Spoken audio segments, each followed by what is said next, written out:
ನಮಸ್ತೆ ಎಲ್ಲರಿಗೂ welcome back to my channel ಅವೇಕಂಠ ಅರಸ್ ವಿತ್ ನಿಖಿತಾ. ಇದು ಜನರಲ್ ಕಲೆಕ್ಟಿವ್ ಮತ್ತು ಟೈಮ್ಲೆಸ್ ರೀಡಿಂಗ್. ನಿಮ್ಗೆ ಏನು ರಿಸನೇಟ್ ಆಗ್ತದೆ ಅದನ್ನಷ್ಟೇ ತೊಗೊಳ್ರಿ. ಎಲ್ಲನೂ ಫೋರ್ಸಿಬಲಿ ಇಂಪೋಸ್ ಮಾಡ್ಕೊಬೇಡ್ರಿ. ನೀವು ಯಾವತ್ತಿನ ದಿನ ನೋಡ್ತೀರಿ ಅವತ್ತಿನ ದಿನನೇ ನಿಮ್ಗೆ ರಿಸನೇಟ್ ಆಗ್ತದೆ. ಓಕೆ, ಓಪನ್ ಮೈಂಡಿಂದ ರೀಡಿಂಗ್ಸನ್ನು ನೋಡ್ರಿ. ಸೊ ಇವತ್ತಿಂದ ಟಾಪಿಕ್ ಏನಂತಂದ್ರೆ, ನಿಮ್ಮ ಈ ಸಂಬಂಧದ ಮುಂದಿನ ಭವಿಷ್ಯ ಏನು ಅಂತ ನೋಡೋಣ. ನೀವು ಯಾವ ಸಂಬಂಧ ಬೇಕೋ ಆ ಸಂಬಂಧ ಬಗ್ಗೆ ನೋಡ್ಕೊಬೋದು. ಯಾವ ವ್ಯಕ್ತಿ ಜೊತೆಗೆ ನಿಮ್ಮದು ಏನು ಸಂಬಂಧ ಐತಲ್ಲ ಅದು ಮುಂದೆ ಹೆಂಗಿರ್ತದೆ ಅಂತ ನೋಡ್ಕೊಳ್ರಿ. ಪತಿ ಪತ್ನಿ ಸಂಬಂಧ, ತಂದೆ ತಾಯಿ ಸಂಬಂಧ, ಅಕ್ಕ ತಂಗಿ, ಅಣ್ಣ ತಮ್ಮ, friends, girlfriend, boyfriend, lover, ಮತ್ತೇನೇನು ರಿಲೇಷನ್ಶಿಪ್, ಬಾಸ್, ಕಲೀಗ್. ಸೊ ನೀವು ಯಾವ ಸಂಬಂಧದ ಬಗ್ಗೆ ನೋಡ್ಕೊತೀರಿ ಆ ಸಂಬಂಧದ ಮುಂದಿನ ಭವಿಷ್ಯ ಏನಾದರೂ ಮುಂದೆ ಫ್ಯೂಚರ್ ಒಳಗೆ ಅದು ಹೆಂಗೆ ಇರ್ತೈತಿ ಅಂತ ನೋಡೋದು. ಈ ಸಂಬಂಧದ ಮುಂದಿನ ಭವಿಷ್ಯ ಹೆಂಗಿರುತ್ತದೆ ಅಂತ ನೋಡೋಣ. ಪಿಕಾಕ್, ಮಾತ್, ರಕೂನ್. ಓಕೆ, ಫಸ್ಟ್ ಸ್ವಲ್ಪ ಕಾರ್ಡ್ಸ್ ತಗೊಂಡ್ಬಿಡ್ತೇನೆ, ಆಮೇಲೆ ಹೇಳುತ್ತೇನೆ. ನೀವು ಅಷ್ಟೊತ್ತಿಗೆ ಯಾವ ಸಂಬಂಧದ ಬಗ್ಗೆ ವಿಚಾರ ಮಾಡ್ತಿದ್ದಿರಲ್ಲ, ಸ್ವಲ್ಪ ಆ ಸಂಬಂಧದ ಒಂದು ಚೆನ್ನಾಗೈತೆ ನಮ್ದು ಅನ್ನಂಗೆ ಸ್ವಲ್ಪ ವಿಜುವಲೈಸ್ ಮಾಡ್ಕೊಳ್ರಿ. ಅಥವಾ ಆ ಸಂಬಂಧದೊಳಗಿಂದ ಏನಾರು ನಿಮಗೆ ಕ್ವಶನ್ಸ್ ಇದ್ವು, ಅದ್ರ ಬಗ್ಗೆ ನಿಮ್ಗೆ ಏನೋ ಕ್ಲಾರಿಟಿ ಬೇಕಾಗಿದ್ರೆ ಅದ್ರ ಬಗ್ಗೆ ಫೋಕಸ್ ಮಾಡಿರಿ, ನೋಡೋಣ ಅದ್ರದ್ದು ಆನ್ಸರ್ ನಿಮ್ಗೆ ಸಿಗೋ ಚಾನ್ಸಸ್ ಇರ್ತವೆ.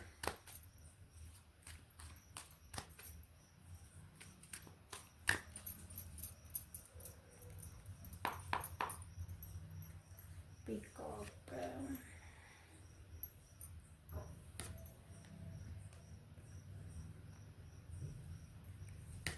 ಕಾಂಪ್ರಮೈಸಸ್ಸು, ಸ್ಟ್ರೆಸ್ಸು.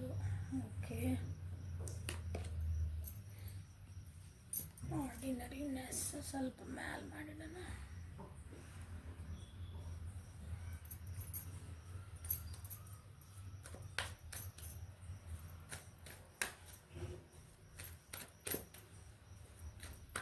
ಈ ಸಂಬಂಧದ ಮುಂದಿನ ಭವಿಷ್ಯ ಏನು? What is the future of this relationship?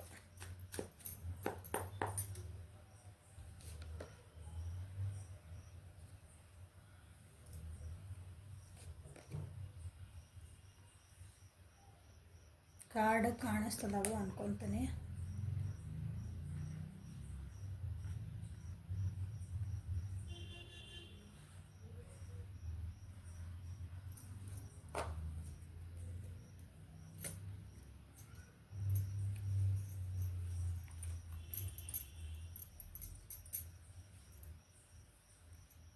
So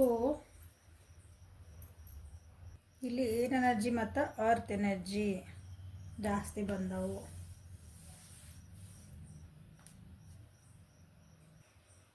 ಮೊದಲು ಈ ರಿಲೇಷನ್ಶಿಪ್ ಭಾಳ ಚೆನ್ನಾಗಿತ್ತು ಅನಿಸತಿ. ಭಾಳ ಅಂದ್ರೆ ಭಾಳ ಕಂಪ್ಯಾಷನ್, ಒಬ್ರಿಗೊಬ್ರು ಭಾಳ ಅಂಡರ್ಸ್ಟ್ಯಾಂಡಿಂಗ್ ಇತ್ತು. ಕಂಪ್ಯಾರಿಸನ್ಸ್ ಇದ್ದಿದ್ದಿಲ್ಲ ಇಲ್ಲೇ. ಬೇರೆಯವ್ರು ಏನಾರ ಹೇಳಲಿ, ಯಾರು ಏನಾರ ಮಾತಾಡಲಿ, ಇಲ್ಲಿ ಭಾಳ ಚೆನ್ನಾಗಿ ನಿಮ್ಮದು ಒಂದು ಅಂಡರ್ಸ್ಟ್ಯಾಂಡಿಂಗ್ ಇತ್ತು. ಕಾನ್ಫಿಡೆಂಟ್ ಆಗಿದ್ರಿ ಈ ರಿಲೇಷನ್ಶಿಪ್ ಬಗ್ಗೆ. ಬಟ್ ಸಿಚುವೇಶನ್ಸ್ ಕೆಲವೊಂದು ಸಲ ಏನಾತಂದ್ರೆ ಕೆಲವೊಂದು ಏನೋ ಚೇಂಜಸ್ ಆದವು. ಸೊ ಕೆಲವೊಂದು ಸಲ ನೀವೇನಂತೀರಿ, ಬೇಜಾರಾಗಿಬ್ರು ದೂರ ಆಗಿದ್ದು ಉಂಟು. ಫಸ್ಟಿಗೆ ಪಾಸ್ಟ್ ಒಳಗೆ ಬೇಜಾರಾಗಿ ಒಬ್ರಿಗೊಬ್ರು ದೂರ ಆಗಿದ್ದು ಉಂಟು.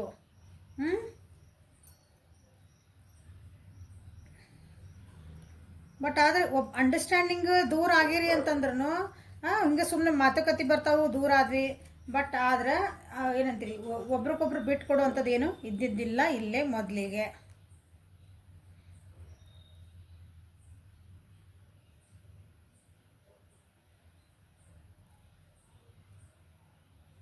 ಏನೇ ನೋವು ಬರಲಿ, ಏನೇ ಬರಲಿ, ಹೊರಗಿಂದ ಏನೇ ಬರಲಿ, ಬಟ್ ಏನಂತೀರಿ, ಹೊರಗಿನ ಜನ ನಿಮ್ಗೆ ಏನಾರ ಅನ್ನಲಿ, ನೀವು ಏನೋ ಮಾತುಕತೆಗಳು ಬರಲಿ, ಬಟ್ ಅದನ್ನೆಲ್ಲ ನುಂಗ್ಕೊಂಡು ಹೋಗೋದಂತೇವಲ್ಲ ನಾವು, ಅದನ್ನೆಲ್ಲ ನಿಮ್ಗೆ ಡೈಜೆಷನ್ ಮಾಡ್ಕೊಂಡು ಅದನ್ನ ಕಷ್ಟದಿಂದ ಹೆಂಗೆ ಹೊರಗೆ ಬರ್ಬೇಕು ಅನ್ನೋದು ಈ ರಿಲೇಷನ್ಶಿಪ್ ಒಳಗೆ ನಿಮಗೆ ಗೊತ್ತಿತ್ತು. ಟೀಮ್ ವರ್ಕ್ ಚೆನ್ನಾಗಿತ್ತು ನಿಮ್ಮದು, ಭಾಳನೇ ಚೆನ್ನಾಗಿತ್ತು ನಿಮ್ಮದು. ಓಕೆ, ಇನ್ ದ ಪಾಸ್ಟ್ ನೋಡಿರಿ ಯಾರ ರಿಲೇಷನ್ಶಿಪ್ ಒಳಗೆ ಹಿಂಗಿತ್ತು. ಈಗ ಯಾರ್ದೋ ಒಂದು ಈಗ ನಿಮ್ಮದು ಯಾವುದೋ ಇನ್ನೊಂದು ವ್ಯಕ್ತಿ ಜೊತೆ ರಿಲೇಷನ್ಶಿಪ್ ನೋಡ್ತಿದ್ದೀರಲ್ಲ ನೀವು, ಹೆಂಗಿದ್ವಿ ನಾವು ಅಂತಂದ್ರೆ ಫಸ್ಟಿಗೆ ಯಾರು ಏನು ಹೇಳಿ, ಏನು ಕಷ್ಟ ಬರಲಿ ಏನು ಬರಲಿ ಜೊತೆಗೆ ಜೊತೆಗೆ ಅದನ್ನು ಎಲ್ಲನೂ ದಾಟ್ಕೊಂಡು ಬಂದ್ರಿ ನೀವು. ಹಂಗೆ ನೀವೇನು ಭಾಳ ಖುಷಿಯಿಂದ ಇದ್ರಿ ಅಂತಲ್ಲ, ಮಾತುಕತೆ ಅದು ಜಗಳ ಮಾಡ್ತಿದ್ರಿ, ವಾದ ವಿವಾದ ಆಗ್ತಿದ್ವು, ಮನಸ್ತಾಪಗಳು ಆಗ್ತಿದ್ವು. ಬಟ್ ಆದ್ರೂ ಒಬ್ರಿಗೊಬ್ರು ಬಿಟ್ಕೊಡ್ಲಾರ್ದಂಗೆ ಭಾಳ ಚಂದ ನೋಡಕ್ಕೆ ಜನರ ಕಣ್ಣಿಗೆ ಮಾತ್ರ ನೀವು ಭಾಳ ಚೆನ್ನಾಗಿದ್ರಿ. ಓಕೆ, ಸೊ ಈಗ ಹೆಂಗೈತಿ ನಿಮ್ಮ ರಿಲೇಷನ್ಶಿಪ್ ಅಂತಂದ್ರೆ, ಈಗ ನಿಮ್ಮ ರಿಲೇಷನ್ಶಿಪ್ ಒಳಗೆ ಏನಾಗೈತೆ ಅಂದ್ರೆ ಮೋಸ್ಟ್ಲಿ ನೀವು ಯಾರೋ ಒಬ್ರು ಬೇರೆ ಕಡೆ ಅಟ್ರಾಕ್ಟ್ ಆಗಿರಿ. ಅಂದ್ರೆ ಈ ರಿಲೇಷನ್ಶಿಪ್ ಬಿಟ್ಟು ಇವ್ರ ಕಡೆ ನಿಮ್ದು ಫೇತ್ ಸ್ವಲ್ಪ ಕಮ್ಮಿ ಆಗೈತಿ. ಈ ರಿಲೇಷನ್ಶಿಪ್ ಒಳಗೆ ನಿಮ್ಮ ವ್ಯಕ್ತಿದ ನಿಮ್ಮ ಬಗ್ಗೆ ಸ್ವಲ್ಪ ಫೇತ್ ಕಮ್ಮಿ ಆಗೈತೆ ಅವ್ರಿಗೆ ಬೇರೆಯವ್ರು ಹೇಳಿದ ಮಾತುಗಳು ಈಗ ಚಲೋ ಅನ್ಸಕತ್ತಾವು. ನೀವೇನು ಹೇಳಿದ್ರನ್ನ ಇಲ್ಲ, ಅವ್ರು ಯಾರೋ ಹೇಳ್ತಿದಾರಲ್ಲ ಅವ್ರು ಹೇಳಿದ್ದೇ ಕರೆಕ್ಟ್, ನಿನಗೇನು ಗೊತ್ತೈತೆ ಸುಮ್ಮನಿರು. ಸೊ ಈಗ ಸದ್ಯ ಪರಿಸ್ಥಿತಿ ಒಳಗೆ ನಿಮ್ಮದು ರಿಲೇಷನ್ಶಿಪ್ ಹೆಂಗೈತೆ ಅಂದ್ರೆ ಸ್ವಲ್ಪ ಸ್ಟ್ರೆಸ್ಫುಲ್ ಐತಿ, ಭಾಳ ಒತ್ತಡ ಅನ್ಸಕತೈತಿ ನಿಮ್ಗೆ. ಈ ರಿಲೇಷನ್ಶಿಪ್ನ ನೀವು ಏನಂತೀರಿ ಅದನ್ನು ಒಂದು ಮೇಂಟೈನ್ ಮಾಡ್ಕೊಂಡು ಹೋಗ್ಬೇಕು, ನೆಮ್ಮದಿ ಇಲ್ಲ. ಯಪ್ಪ ಜೊತೆಗೆ ಅದೇವಿ ಅಂದ್ರೆ ಒಟ್ಟು ರಿಲೇಷನ್ಶಿಪ್ ಒಳಗೆ ಅದೇವಿ, ಯಾವ್ದು ರಿಲೇಷನ್ಶಿಪ್ ತೊಗೋರಿ ಹೇಳಿನಾಗಲೇ ಅದೇವಿ ನಿಭಾಯಿಸ್ಬೇಕು ಅಷ್ಟೇ. ಬಟ್ ಇದು ನಿಮಗೂ ಅನ್ಸಕತೈತಿ ಎಲ್ಲಿ ಹೋಗಿ ನಿಂದಿರ್ತೈತೆ ನನಗೂ ಗೊತ್ತಿಲ್ಲ.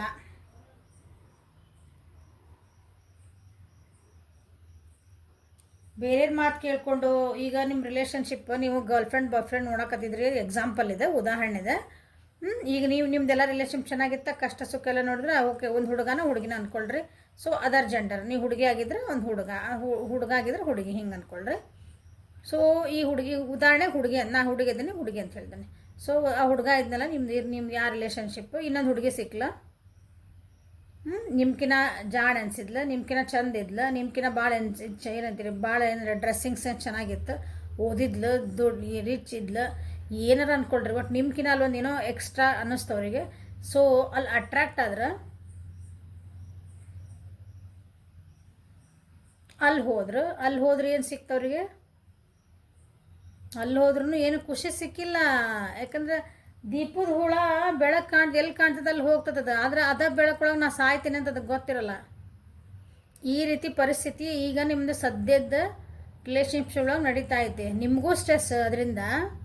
ನಿಮಗೆ ಅಲ್ಲಿ ಅಲ್ಲಿ ನಮ್ಮ ವ್ಯಕ್ತಿಯಲ್ಲಿ ಹೋಗ್ಯಾರ ಅಥವಾ ತಪ್ಪು ದಾರಿ ಹಿಡಿಯಾಕತ್ತಾರ ಗೊತ್ತು ನಿಮಗೆ, ಅದನ್ನು ವಾಪಸ್ ಕರ್ಕೊಂಬರಂಥದ್ದು ನಿಮ್ಗಾಗಿಲ್ಲ. ಯಾಕಂದ್ರೆ ನೀವು ಹೇಳಿದ ಮಾತು ಕೇಳಲ್ಲ ಅವ್ರು. ಯಾಕಂದ್ರೆ ಅಲ್ಲಿ ಅಟ್ರಾಕ್ಷನ್ ಭಾಳ ಐತಲ್ಲ, ಅಲ್ಲಿದೆ ಹೊಳಪು ಹೆಂಗೆ ಶೈನಿಂಗ್ ಹೊಡ್ಯಾಕತ್ತದ.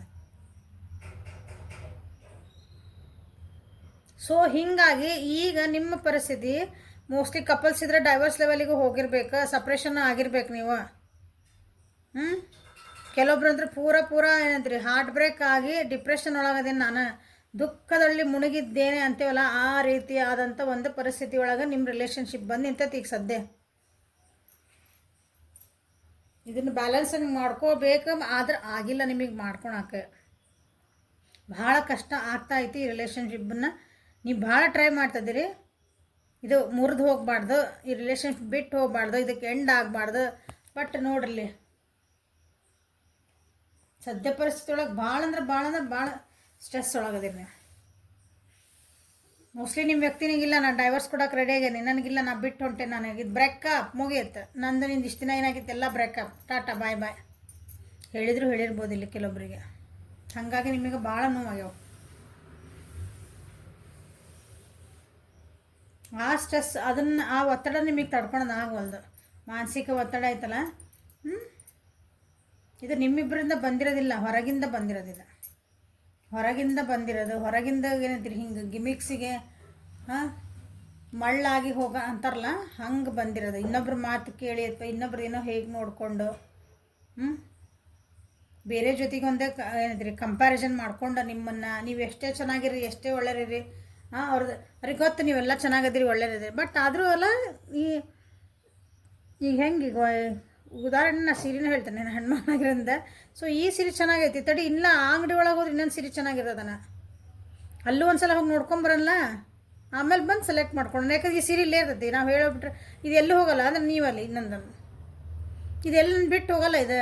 ಸೊ ಅಲ್ಲೊಂದಿಷ್ಟು ಇಲ್ಲೊಂದಿಷ್ಟು ನೋಡ್ಕೊಂಬರಲ್ಲ. ಬಟ್ ಇಲ್ಲಿ ಎಷ್ಟು ನೋವು ಕೊಡಾಕತ್ತೀನಿ, ಇಲ್ಲಿ ಎಷ್ಟು ತ್ರಾಸ ಆಗಕತ್ತೈತಿ, ಎಷ್ಟು ಸ್ಟ್ರೆಸ್ ಆಗಕತ್ತೈತಿ, ನನ್ನ ರಿಲೇಷನ್ಶಿಪ್ಪಿಗೆ ಏನು ಹೊರತು ಬೀಳಾಕತ್ತೈತಿ ಅನ್ನೋದು ಅರಿವು ನಿಮ್ಮ ವ್ಯಕ್ತಿಗೆ ಇಲ್ಲ ಈಗ ಸದ್ಯ ಪರಿಸ್ಥಿತಿ ಒಳಗೆ.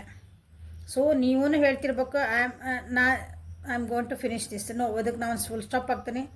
ನೀವೂ ಆ ಸ್ಟೆಪ್ ತೊಗೊಳಕ್ಕೆ ಚಾನ್ಸಸ್ ಅದಾವೆ. ಇಲ್ಲ ನಂಗೆ ಡೈವರ್ಸ್ ಬೇಕು, ನೀ ಹಿಂಗೆ ಆಗೋದಿದ್ರೆ ನೀವು ಹೋಗ್ಬಿಡಲ್ಲ ಅಲ್ಲೇ ಕಪಲ್ಸ್ ಇದ್ರಿ ಅಂದ್ರೆ. ಇಲ್ಲ ರಿಲೇಷನ್ಶಿಪ್ ಇಲ್ಲ, ಸಪ್ರೇಷನ್ ನನಗೆ ಬೇಕಾಗಿಲ್ಲ.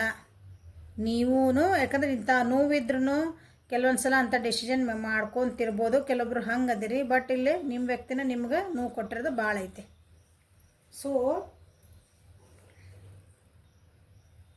ಇಲ್ಲಿವರೆಗೂ ವಿಡಿಯೋ ನೋಡ್ತಿದ್ದೀರಿ ಅಂದರೆ ಒಂದು ಲೈಕ್ ಮಾಡಿರಿ.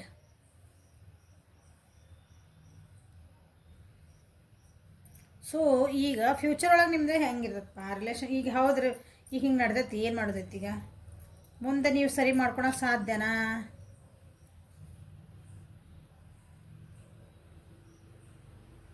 ಭಾಳ ಕಷ್ಟಪಡ್ಬೇಕಾಗ್ತದೆ. ನೀವು ನಿಮ್ದೆಲ್ಲ ಬುದ್ಧಿ ಉಪಯೋಗಿಸ್ಬೇಕು, ನಿಮ್ದೆಲ್ಲ ಸ್ಕಿಲ್ ಉಪಯೋಗಿಸ್ಬೇಕು. ಹಾಂ, ಅವ್ರದ್ದು ಏನೇ ತಪ್ಪುಗಳದಾವ ಸರಿ ಎಲ್ಲ ಅದಾವಲ್ಲ ಅವನ್ನೆಲ್ಲ ಸೈಡಿಗೆ ಇಟ್ಬಿಡ್ಬೇಕು. ಇಲ್ಲಿ ಇಂಪಾರ್ಟೆಂಟ್ ಅಂದ್ರೆ ನೀವು ಇನ್ ಫ್ಯೂಚರ್ ನೀವು ರಿಲೇಷನ್ಶಿಪ್ಪಿಂದ ಏನಂದ್ರೆ ಇನ್ ಫ್ಯೂಚರ್ ಒಳಗೆ ನೀವು ನಿಮ್ಮ ಮೇಲೆ ಫೋಕಸ್ ಜಾಸ್ತಿ ಮಾಡ್ಕೊತೀರಿ.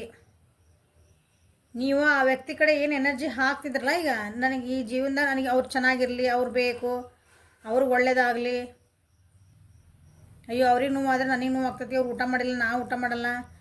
ಇನ್ ಫ್ಯೂಚರ್ ಇದು ಹೆಂಗೆ ಆಗ್ತದಂದ್ರೆ ನಿಮ್ಮದು in future what is the future of this relationship ಅಂತಂದು ಬಂದಾಗ ನಿಮ್ಮನ್ನು ನೀವು ನೋಡ್ಕೊಳಕ್ಕೆ ಸ್ಟಾರ್ಟ್ ಮಾಡ್ತೀರಿ. ಅಂದ್ರೆ ನಿಮ್ಮ ಹೆಲ್ತ್, ನನಗೆ ಮನಸ್ಸು ನೋವಾಗೈತಿ, ಹೌದು ನನಗೆ ಯಾರು ಬಂದು ಸಾಂತ್ವನ ಮಾಡಿರೋದಾರಲ್ಲ, ಈಗ ಎಷ್ಟು ದಿನ ಅಂತ ಮಾಡ್ತಾರೆ, ನನಗೆ ಯಾರು ಊಟಕ್ಕೆ ತಂದು ಹಾಕ್ತಾರೆ, ಹಿಂಗೆ ನಡೀತಾವೆ. ಸೊ ನಾ ಕೆಲಸ ಮಾಡಲೇಬೇಕು, ನಂದು ಏನಂತೀರಿ, ನನ್ನ ಒಂದು ತುತ್ತು ನಾನು ಗಳಿಸ್ಕೋಬೇಕು ಅಂತ ಒಂದು ನಿಮ್ಮದು ಡಿಸಿಷನ್ಸ್ ಮೇಕಿಂಗ್ ಬರ್ತೈತಿ. ನಿಮ್ಮನ್ನು ನೀವು ಏನಂತೀರಿ ಟ್ರಾನ್ಸ್ಫಾರ್ಮೇಷನ್ ಮಾಡ್ಕೊಳಕ್ಕಾಗಿರ್ಬೋದು, ನಿಮ್ಮನ್ನು ನೀವು ಸುಧಾರಿಸ್ಕೊಳಕ್ಕಾಗಿರ್ಬೋದು, ನಿಮ್ಮನ್ನು ನೀವು ಒಂದು ಅಪ್ಡೇಟ್ ಮಾಡ್ಕೊಳಕ್ಕಾಗಿರಬಹುದು. ಸೊ ಇದು ಬ್ರೇಕಪ್ ಆಗಿ ಮುಂದೆ ಹೋಗಿ ಅಥವಾ ಆ ವ್ಯಕ್ತಿ ಬರ್ತಾರೋ ಹೋಗ್ತಾರೆ, ನಿಮ್ಗೆ ಏನೂ ಬೇಕಾಗಿಲ್ಲ, ಓಕೆ ಡನ್, ನೀ ಟಾಟಾ ಬಾಯ್ ನಂದು ಪಾಡಿ ನಾ ಜೀವನ ಮಾಡ್ತೀನಿ ಅನ್ನೋ ಲೆವೆಲ್ಲಿಗೆ ನೀವು ಈ ರಿಲೇಷನ್ಶಿಪ್ಪು ಹೋಗೋದೈತೆ ನೋಡ್ರಿ.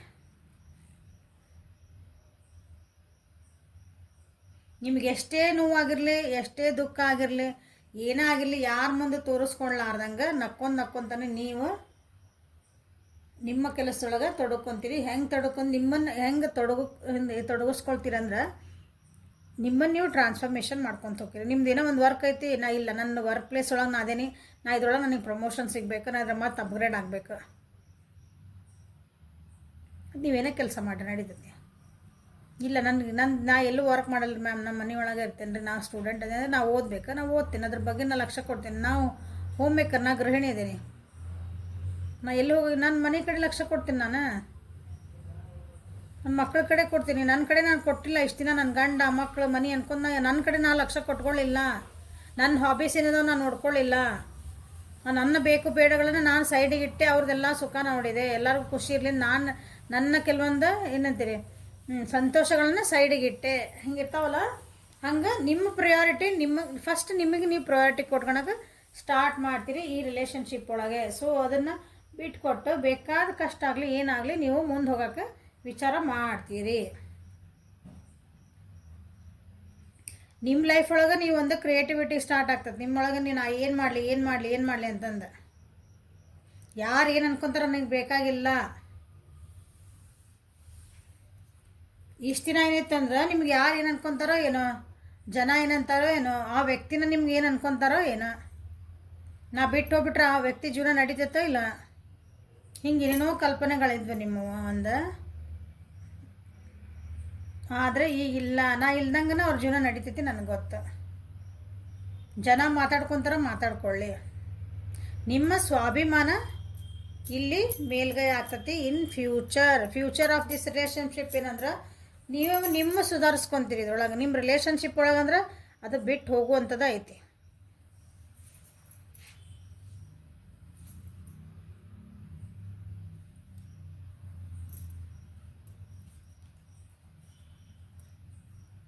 ಸೊ ಇಂಥ ಸಮಯದಲ್ಲಿ ನಿಮ್ಗೆ ಗೈಡೆನ್ಸ್ ಏನು ಬರ್ತಾವೆ ನೋಡೋಣ. ಯಾಕಂದರೆ ಇಲ್ಲಿ ಸ್ವಲ್ಪ ಎನರ್ಜೀಸ್ ಬೇಜಾರಾಗುವಂಥವು ಬಂದಾವು. ಬಟ್ ಬೇಜಾರಾಗುವಂಥದ್ದು ಏನಿಲ್ಲ. ಕೆಲವೊಂದು ಹೆಂಗೆ ಬರ್ತಾವೆ ಅಂತಂದ್ರೆ ಇಷ್ಟೆಲ್ಲ ಬಿಟ್ಟು ಹೋಗ್ತಾರೆ, ನಿಮ್ಮನ್ನೆಲ್ಲ ಆಗ್ತದೆ ನಿಮ್ಗೆ ಬಂದ ಮೇಲೆನ ಈಗಿಂದನೇ ಸುಧಾರಿಸ್ಕೊಳ್ರಿ. ಈಗಿಂದನೇ ನಿಮ್ಮ ಕಡೆ ನೀವು ಫೋಕಸ್ ಮಾಡ್ಕೊಂಡು ಸ್ಟಾರ್ಟ್ ಮಾಡಿರಿ.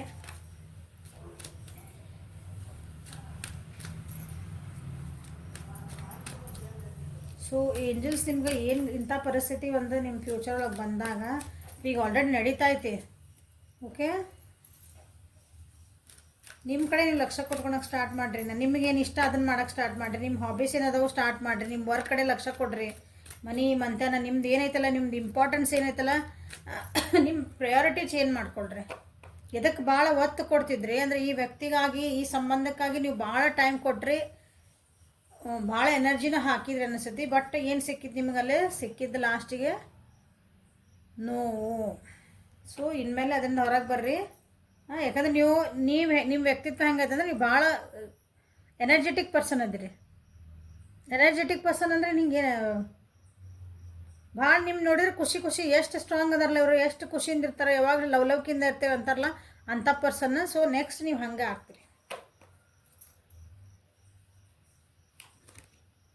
Honour the cycles of your body, energy level and emotions. ನಿಮ್ದು ಏನು ಚೇಂಜಸ್ ಆಗ್ತದವು ಅದ್ರ ತಕ್ಕಂಗೆ ನೀವು ಚೇಂಜ್ ಹಾಕ್ಕೊಂತ ಬಂದ್ರಿ ಅಂದ್ರೆ ಕಾಲಕ್ಕೆ ತಕ್ಕಂತ ನಾವು ಚೇಂಜ್ ಆಗ್ಬೇಕಂತಾರಲ್ಲ, ಅದಕ್ಕೆ ಸುಳ್ಳಲ್ಲ. ಚೇಂಜ್ ಆಗಲೇಬೇಕು, ನಾವು ಅಪ್ಡೇಟ್ ಆಗಲೇಬೇಕು. ನಾನು ಪ್ರತಿ ಸಲ ಹೇಳ್ತೀನಿ, ಫೋನ್ ಹೆಂಗೆ ಅಪ್ಡೇಟ್ ಮಾಡ್ಕೊತಿರಲ್ಲ, ಬರೀ ನಮ್ಮದು ಒಂದು ಆ್ಯಪ್ ಎಷ್ಟೋ ತಿಂಗಳ ಎಷ್ಟು ಆಗಿದ್ಮೇಲೆ ಅಪ್ಡೇಟ್ ಮಾಡ್ಕೊರಿ ಅಂತ ಹೇಳ್ತದೆ. ಅದಿಲ್ಲಾಂದ್ರೆ ಕೆಲಸ ಮಾಡಲ್ಲ ಅದು ಆ್ಯಪ್. ಅಪ್ಡೇಟ್ ಮಾಡ್ಕೊತಿಲ್ಲ ಫೋನ್ನಾಗ, ಹಂಗೆ ನಮ್ಮನ್ನು ನಾವು ಅಪ್ಡೇಟ್ ಮಾಡ್ಕೊತಿರ್ಬೇಕು. You are a magical person who can manifest your clear intentions into reality. ನೋಡ್ರಿ, ನಿಮಗೆ ಗೊತ್ತು ನಿಮಗೆ ಏನು ಬೇಕು ಜೀವನದಾಗ, ನಾ ಹೆಂಗೆ ಮ್ಯಾನಿಫೆಸ್ಟ್ ಮಾಡ್ಕೋಬೇಕಂತ ಗೊತ್ತು ನಿಮಗೆ. ನಿಮ್ಗೆ ಧ್ಯೇಯ ಏನು ಗೊತ್ತು, ನಿಮ್ಮ ಜೀವನಕ್ಕೆ ನನ್ನ ಗುರಿ ಏನು ಗೊತ್ತು, ಸಂಕಲ್ಪ ಹೆಂಗೆ ಮಾಡ್ಕೋಬೇಕಂತ ಗೊತ್ತು. So focus on your self. Emotionally ಭಾಳ ಇದನ್ನು ಮಾಡ್ಕೊಳಕ್ಕೆ ಹೋಗ್ಬೇಡ್ರಿ. ಯಾಕಂದರೆ ಇಲ್ಲಿ ವಾಟರ್ದು ಬಂತಲ್ಲೇ, ಹೌದಾ? Spend time near water such as lake, river or the ocean or the to recharge your batteries. ನಿಮ್ಮ ಬ್ಯಾಟ್ರೀಸ್ ಅಂದರೆ ನಿಮ್ಮ ಒಳಗಿಂದ ಅದು ಮತ್ತೆ ಹೇಳಿದ್ನಲ್ಲ, ನೀವು ಭಾಳ ಎನ್ಥೂಸಿಯಾಸ್ಟಿಕ್ ಪರ್ಸನ್, ನೀವು ಭಾಳ ಲವಲವಿಕೆಯಿಂದಂಥ ಪರ್ಸನ್ ಅದಲ್ಲ, ಅದು ವಾಪಸ್ ಬರ್ಬೇಕಲ್ಲ ನಿಮ್ದೆ. ಸೊ ಅದಕ್ಕೆ ನಿಮ್ದು ಯಾವ ತತ್ವದ ಜೊತೆಗೆ ನೀವು ಜಾಸ್ತಿ ಇದನ್ನು ಬೆಳೆಸ್ಕೋಬೇಕಂದ್ರೆ ನೀರಿನ ತತ್ವ, ಜಲತತ್ವ ಜೊತೆಗೆ ನಿಮ್ಮ ಒಡನಾಟ ಜಾಸ್ತಿ ಬೆಳೆಸ್ಕೊಳ್ರಿ. ಗಿಡಕ್ಕೆ ನೀರು ಹಾಕ್ರಿ. ನಿಮ್ಮ ಜೊತೆಗೆ ನಾ ಪ್ರತಿ ಸಲ ಹೇಳ್ತೀನಿ, ನಿಮ್ಮ ಜೊತೆಗೆ ಒಂದು ಗ್ಲಾಸ್ ನೀರು ಇಟ್ಕೊಳ್ರಿ. ಕುಡಿಯೋ ನೀರಲ್ಲ, ಬೇರೆ ನೀರು ಇಟ್ಕೊಳ್ರಿ. ಅಂದರೆ ಅದನ್ನು ಕುಡಿಬೇಡ್ರಿ. ಮತ್ತು ನಿಮ್ಮ ಹತ್ರ ನೀವು ಎಷ್ಟೊತ್ತು ಮಲ್ಕೊಳೋ ಮುಂದೆ ಒಂದು ಕಪ್ ಇಟ್ಕೊಂಡು ಮಲ್ಕೊಳ್ರಿ, ನೀರು ಬೇರೆ. ಅದನ್ನು ಬೆಳಗ್ಗೆ ಗಿಡಕ್ಕೆ ಹಾಕ್ರಿ. ನೀವು ಭಾಳ ವರ್ಕ್ ಪ್ಲೇಸ್ ಮಾಡ್ತಿರ್ತೀರಿ, ಒಂದು ಬಾಟಲ್ ನೀರು ಇಟ್ಕೊಂಡ್ಬಿಡ್ರಲ್ಲೇ, ಒಂದು ಗ್ಲಾಸ್ ನೀರು ಇಟ್ಕೊಂಡ್ಬಿಡ್ರಿ. ನಿಮ್ಮ ಕೆಲಸ ಎಲ್ಲ ಮುಗಿಮಟ್ಟ ಅಲ್ಲೇ ಇರಲದ, ಬರೋ ಮುಂದೆ ಅಲ್ಲಿ ಯಾವ್ದಾರು ಒಂದು ಗಿಡಕ್ಕೆ ಹಾಕಿ ಬಂದುಬಿಡ್ರಿ. ಸೊ ನಿಮ್ಮ ನೆಗೆಟಿವ್ ಎನರ್ಜಿ, ನಿಮ್ಮ ಸುತ್ತಮುತ್ತ ನಿಮ್ದು ಏನು ಎಮೋಷನಲ್ ಎನರ್ಜಿ ಎಲ್ಲ ಅದು ಹಿಡ್ಕೊಂಡಿರ್ತೈತಿ, ಅದನ್ನು ಹಾಕಿ ಬಂದುಬಿಡ್ರಿ. ಓಕೆ, ಸಾಧ್ಯ ಆದರೆ ಯಾವುದಾದ್ರೂ ಒಂದು ಏನಂತೀರಿ ನೀರಿರೋಂಥ ಜಾಗಕ್ಕೆ ಹೋಗಿ ಬರ್ರಿ. ಅಂದರೆ ನಿಮ್ಮ ಊರಾಗ ಕೆರೆ ಇತ್ತು, ಒಳ್ಳೇದು ಚೆನ್ನಾಗಿರೋದು, ಪುಷ್ಕರಣಿ ಇರ್ತಾವೆ, ನದಿ ಇರ್ತೈತಿ, ಸಮುದ್ರ ಇರ್ತೈತಿ. ಸಾಧ್ಯ ಅದ್ರಲ್ಲಿ ಬೆಟ್ಟ ಆಗಿ ಬರ್ರಿ. ಸ್ವಲ್ಪ ಮೈಂಡ್ ಫ್ರೆಶ್ ಆಗ್ತೈತಿ. ಜಲತತ್ವ ನಿಮ್ಮ ಎಮೋಷನ್ನ ರಿಪ್ರೆಸೆಂಟ್ ಮಾಡ್ತೈತಿ, ನಿಮ್ಮ ಭಾವನೆಗಳಿಗೆ ಅದು ಕನೆಕ್ಟ್ ಆಗ್ತೈತಿ. ಓಕೆ, ಸೊ ಅದನ್ನೆಲ್ಲ ರಿಚಾರ್ಜ್ ಆಗಲೇಬೇಕು ನೀವು. ಓಕೆ, ಯಾಕಂದ್ರೆ ಭಾಳ ಚೇಂಜಸ್ ಬಂದೇ ಬಿಟ್ಟಾವ ಆಲ್ರೆಡಿ ನಿಮ್ಮ ಜೀವನದಾಗ ಅನಿಸ್ತೈತೆ ನನಗೆ. ಧೈರ್ಯ ಗೆಡಬೇಡ್ರಿ. ನಿಮ್ಮನ್ನು ನೀವು ಅಪ್ಡೇಟ್ ಮಾಡ್ಕೊತ ಹೋಗ್ರಿ, ನಿಮ್ಮನ್ನು ನೀವು ಸುಧಾರಿಸ್ಕೊತ ಹೋಗ್ರಿ ಅಂತಲೇ ಇಲ್ಲಿ ಬಂದಿರೋಂಥದ್ದು. ಸೊ ಈ ಸಂಬಂಧದ ಫ್ಯೂಚರ್ ಏನಂತ ನಿಮಗೆ ಗೊತ್ತಾಯ್ತು ಅನ್ಕೊತೀನಿ, ಗೈಡೆನ್ಸ್ ಸಿಕ್ತನು ಅನ್ಕೊತೀನಿ.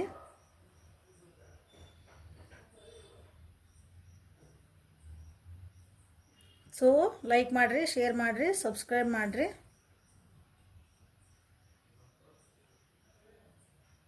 ಪರ್ಸ್ನಲ್ ಲಿಂಕ್ ಬೇಕಂದ್ರೆ ವಾಟ್ಸಪ್ಪಿಗೆ ಮೆಸೇಜ್ ಮಾಡಿರಿ. Okay, thank you. Have a great day.